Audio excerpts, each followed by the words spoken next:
Hai,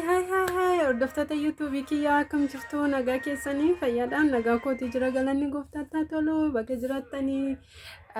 hordoftoota koo biyya alaa biyya keessaa jirtan nageenya waaqayyoo haala bakka jirtanitti isiniif haa baay'atu akkam jirtu nagaa keessanii ani jira nagaa kootii galanni gooftaatti tolu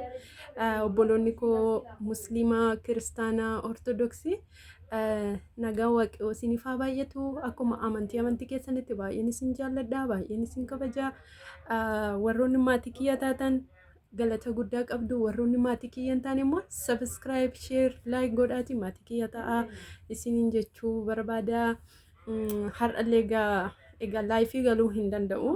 yuutuubiin kiyya baay'ee maatiin qabu waan ta'eef reefuun banadha waan ta'eef subscribe godhaati yuutuubarii kiyya guddisaa isiniin jechuu barbaada video xiqqoo isiniif hojjedha faarfannaan isiniif faarfannaa dastaan sarmoo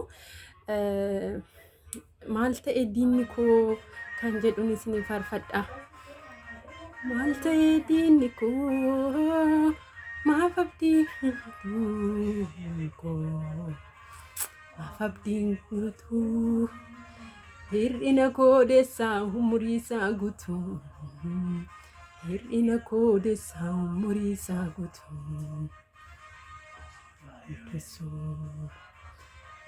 argaa ta'ee osoo deemee asaasu bubbee lagaa ta'ee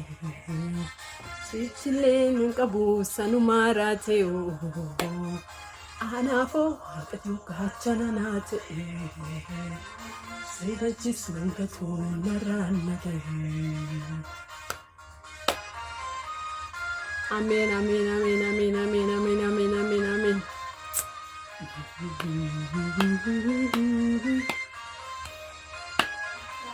Pedini ko para baye jure malifin batu kawang inawame jabada irkonko mitio shambako Sabse darbu malee takkaan beekuma ko maaf abdiin kutatu hir'ina koo deessaa umurii isaa guutuu hir'ina koo deessaa umurii isaa guutuu bubbee lagaa ta'ee otuu deemee asaasu bubbee lagaa ta'ee sichillee nama buusanumaa raatee anaafoo waaqatu gaachana naa ta'e